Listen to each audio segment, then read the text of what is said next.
Quais os 3 melhores álbuns dos Paralamas do Sucesso, hein? Para organizar as coisas, eu separei a carreira dos Paralamas em 3 fases. A primeira abarca os anos 80, fase que eu chamei de rock tropical, em que a banda se diferenciou de outras do rock nacional por abraçar os ritmos latinos. A segunda pega os anos 90, é uma fase de bastante risco comercial, né? Mas que teve um hiato em que a banda atingiu o seu auge de popularidade. E a terceira se inicia um ano após o trágico acidente de Herbert Viana, que, como todos sabem, né, ele causou sérias sequelas, né, físicas e emocionais e uma incrível história de superação. E é com essa última palavra que eu nomeio essa fase. Para chegar a esse top 3, vou ter que eliminar vários álbuns, né, gente? Então, eu vou começar aqui eliminando um álbum de cada uma dessas fases. Começa eliminando aqui o Big Bang, né, de 1989, um álbum em que eu noto um desgaste criativo da banda, com a repetição de fórmulas que deram certo nos álbuns passados, mas que aqui não deram a mesma liga. Elimino também Hey Nana, de 1998, o álbum mais decepcionante da banda, que vinha de grandes sucessos, como Uma Brasileira, né,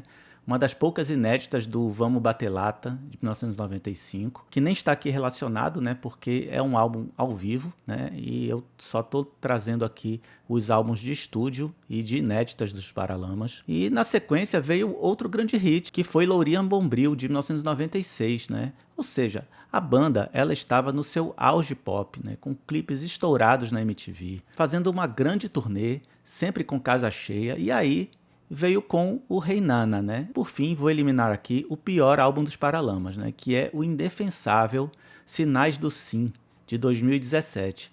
Um álbum totalmente desnecessário, mal produzido, mal executado até, e com composições pouquíssimo inspiradas, né? Os Paralamas estão, olha, depois desse álbum, há quase 10 anos sem lançar um álbum de inéditas.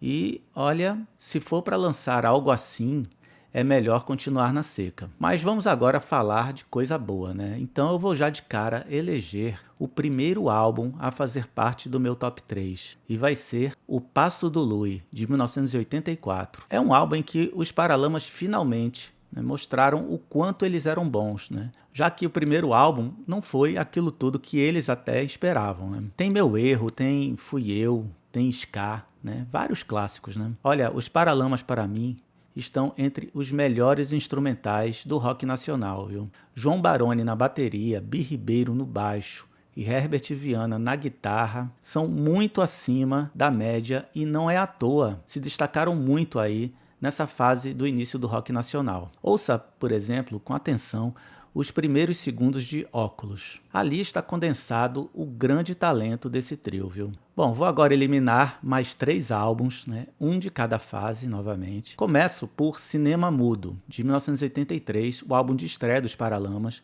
que, além de Vital e Sua Moto, não tem muito mais a oferecer, né? Os Paralamas culpam a gravadora pelo fracasso desse álbum, mas, olha, não dá para negar que as canções desse álbum não eram lá das mais inspiradas, né? Da fase experimental, eu elimino o Severino, de 1994. Contudo, é um álbum com bons momentos, né? Como, por exemplo, a faixa Músico, né? Uma parceria com Tom Zé. Por fim, elimino Hoje, de 2005. Efetivamente, o primeiro com composições de Herbert Viana, após o acidente. O título já dá uma pista, né? Nada de pensar no passado, o Herbert nesse álbum estava realmente focado no presente. É o álbum mais curto da banda, né? Isso até retrata o momento difícil que a banda estava passando, mas de superação. Gente, no acidente com Ultraleve, o Herbert, além da paralisia, né, que segue até hoje, teve danos cerebrais graves, né?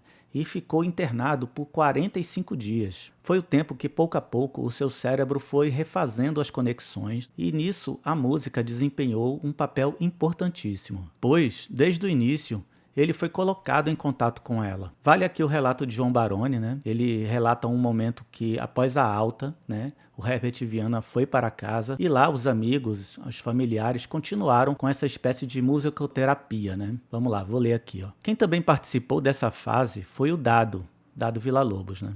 Que ligou um par de pequenos amplificadores perto do Herbert e pegou 2 guitarras para que tocassem juntos. Era a primeira vez que Herbert botava as mãos na guitarra. Dado, num gesto de cordialidade ao vê-lo tocando tão bem, depois de tudo que se passou, disse: Herbert, você está tocando melhor que eu. Ao que Herbert respondeu: ué, mas eu sempre toquei.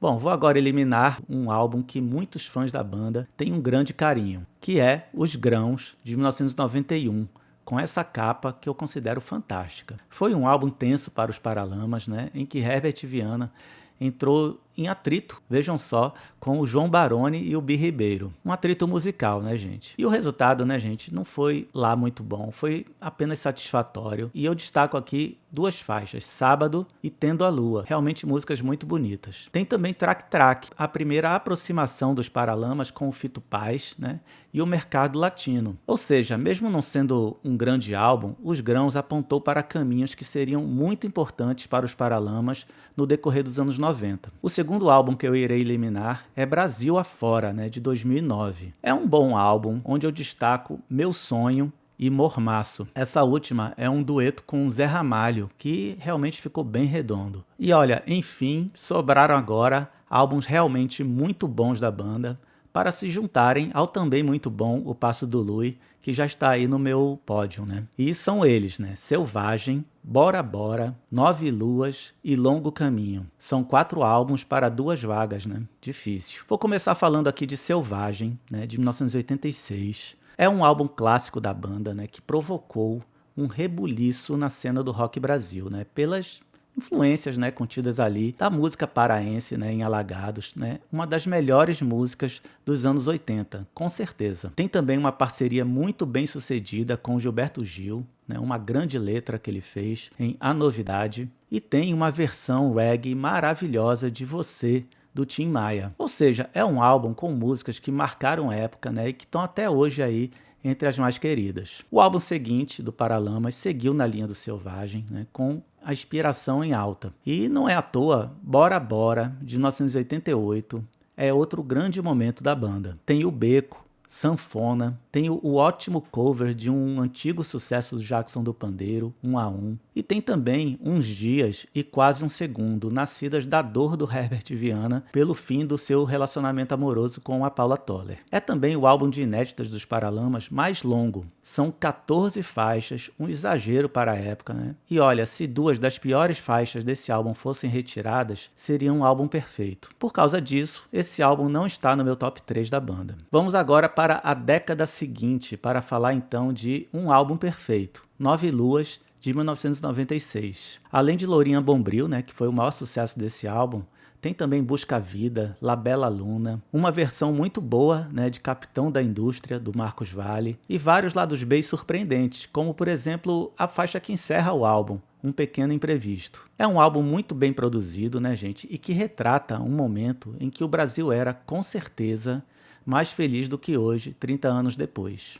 Esse álbum está no meu top 3. Por fim, chego ao último álbum dessa lista, né? Longo Caminho, de 2002. Mas antes eu tenho aqui que lembrar, né, de 4 álbuns ao vivo dos Paralamas, todos muito bons. O D, de 1987, Vamos Bater Lata, de 1995, Acústico MTV, de 1999 e o Multishow ao vivo, de 2014. Olha, pessoal, a discografia dos Paralamas realmente é muito boa e merece ser revisitada. Bom, vamos agora falar do Longo Caminho, né? Foi o primeiro álbum da banda gravado após o acidente, né? Mas isso, de forma alguma, se reflete na execução da banda, em que todos estão muito bem aqui, né, com muita coesão, né, mostrando o quanto a recuperação do Herbert foi incrível, quase um milagre. Né? Meus destaques vão para Seguindo Estrelas, que fez sucesso, né, e Amor em Vão, uma música muito bonita, muito sensível. É um álbum todo bom, né? Pode ser ouvido do início ao fim sem problema. Então chegou a hora de eu definir o pódio, né? Que álbum irá se juntar ao Passo do Lui e Nove Luas, hein? Será que vai ser o Selvagem ou o Longo Caminho, hein? Bom, pela importância e os clássicos incontestáveis da música brasileira, eu vou ficar com Selvagem, né? Então, o meu top 3 dos Paralamas ficou assim. Em terceiro lugar, ficou Selvagem. Em segundo lugar, o Passo do Lui. E em primeiro lugar, Nove Luas. Aquele abraço e até um próximo vídeo.